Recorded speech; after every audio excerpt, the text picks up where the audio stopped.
Hello friends, welcome back to Mayachitra Photography YouTube channel. అందరికీ స్వాగతం, సుస్వాగతం. ఫ్రెండ్స్, ఈరోజు నేను మాట్లాడబోతున్న విషయం ఏంటంటే, మన DSLR కెమెరాలో ఆటో ఎక్స్పోజర్ అన్నది ఉంటుంది కదా. జనరల్గా ఆటోమేటిక్ మోడ్లో మనం వీడియో షూట్ చేస్తున్నప్పుడు కానీ, ఫొటోస్ తీస్తున్నప్పుడు కానీ ఈ ఆటో ఎక్స్పోజర్ మోడ్ అన్నది జరుగుతుంటుంది అనమాట.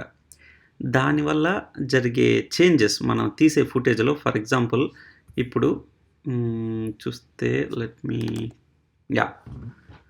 ఇది రీసెంట్గా నేను ఒక బీచ్లో ఎర్లీ మార్నింగ్ తీసిన వీడియో అన్నట్టు. ఆటోమేటిక్ మోడ్లో తీశాను. ఈ ఆటోమేటిక్ మోడ్ అంటే basically automatic exposure, automatic white balance, everything. But మనం ఇక్కడ డిస్కస్ చేస్తుంది ఆటోమేటిక్ ఎక్స్పోజర్ సంబంధించి ఒక విషయం. అదేంటంటే, మీరు అబ్జర్వ్ చేయండి, ఆటోమేటిక్ మోడ్లో తీస్తే సో ఇక్కడ నేనేం చేశానంటే, ఇక్కడ నుంచి జూమ్ చేసుకుంటూ క్లోజప్ షాట్ వెళ్ళాను. ఇప్పుడు చూడండి ఎక్స్పోజర్ ఓవరాల్గా, అండ్ దగ్గరికి వెళ్తున్నా. దగ్గరికి వెళ్ళే కొద్దీ ఇది చూసారా మీరు, ఎంత ఆరెంజిష్ కనిపిస్తుందో. ఇక్కడికి డిఫరెన్స్ చూడండి. It's not the same colour కదా, మోర్ ఆరెంజ్ జరుగుతుందన్నమాట. అండ్ జూమ్ అవుట్ చేస్తే మళ్ళీ back to normal initial stage. ఇక్కడ ఈ చేంజ్ ఎందువల్ల జరుగుతుందంటే ఆటో ఎక్స్పోజర్ వల్ల. అది ఎలా అంటే, సో ప్రస్తుతం ఇది ఆటో ఎక్స్పోజర్. ఐ థింక్ ఈ సీన్కి ఈ ఎక్స్పోజర్ కరెక్ట్ బికాస్ ఆఫ్ ఈ క్లౌడ్స్ వల్ల. ఇక్కడ లాట్ ఆఫ్ షాడోస్ ఉంది, డార్క్నెస్ కనిపిస్తుంది. కాబట్టి ఓవరాల్ ఎక్స్పోజర్, ఈ వాటర్ ఇప్పుడు రైట్ సైడ్ ఇదంతా కనిపించేటట్టు, ఈ రైట్ సైడ్ ఇక్కడ కనిపించేటట్టు ఆటో ఎక్స్పోజర్ సెట్ చేయడం జరిగింది. బట్ నేను జూమ్ చేస్తున్న కొద్దీ కెమెరాకి అర్థమవుతుంది ఏంటంటే, ఇప్పుడు ఈ సీన్లో మోర్ లైట్ బ్రైట్నెస్ కనిపించింది అనమాట. ఈ సీన్లో ఓవరాల్ ఫ్రేమ్లో ఇక్కడ టూ మచ్ ఆఫ్ బ్రైట్నెస్ ఉంది ఏరియాలో. సో కెమెరా అర్థం చేసుకుంది ఏంటంటే, ఈ ఓవరాల్ బ్రైట్నెస్ ఇక్కడ టూ మచ్ ఆఫ్ ఎక్స్పోజర్ అవుతుంది కాబట్టి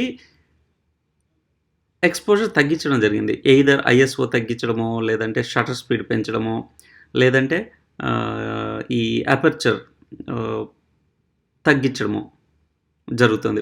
ఓపెనింగ్ తగ్గించే కొద్దీ మనకి అపర్చర్ వల్ల మనకి ఎక్స్పోజర్ తగ్గుతుంది అన్నట్టు.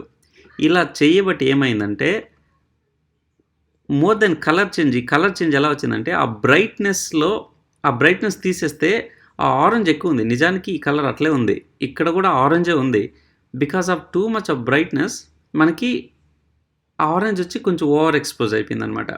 సో ఇక్కడ కూడా మనం బ్రైట్నెస్ తగ్గిస్తే, ఎక్స్పోజర్ కానీ తగ్గిస్తే, ఇది కూడా ఈ సీన్లో కూడా మోర్ ఆరెంజ్ లుక్ ఇక్కడ ఎలా కనిపిస్తుందో ఇక్కడ కూడా అలా కనిపిస్తుంది. కాకపోతే ఈ ఏరియా ఏదైతే ఉందో ఇదంతా మోర్ డార్క్ అయిపోతుంది అనమాట, చీకటిగా. సో ఏమవుతుంది, ఆటో ఎక్స్పోజర్ ఇక్కడ ఒక స్టేజ్లో ఉంటే, ఇక్కడ దగ్గరికి వెళ్ళేసరికి ఎక్స్పోజర్ తగ్గించిందనమాట. అంటే బ్రైట్నెస్ తగ్గిస్తే మనకి లైట్ వచ్చి మోర్ ఆరెంజెస్ కనిపిస్తుంది. మళ్ళీ ఇట్లా బ్యాక్ తీసుకురాగానే ఇట్ ఈజ్ అడ్జస్టింగ్. చూసారా, ఇక్కడ చూడగానే ఎక్స్పోజర్ పెంచిందనమాట. ఇక్కడ డార్క్నెస్ ఓవరాల్ సీన్లో ఈ బ్లాక్ స్పాట్ డార్క్గా ఎక్కువ ఉంది కాబట్టి దీన్ని డీటెయిల్స్ కనిపించడానికి ఎక్స్పోజర్ పెంచడం జరిగింది. Okay, so this is how this auto exposure in our camera video తీస్తున్నప్పుడు కానీ, ఫొటోస్ తీస్తున్నప్పుడు కానీ వర్క్ అవుతుంది అన్నట్టు. Okay, that's it friends. Hope you learn something new. మరి నెక్స్ట్ ఎపిసోడ్లో కలుస్తా. Till then you guys take care. Bye.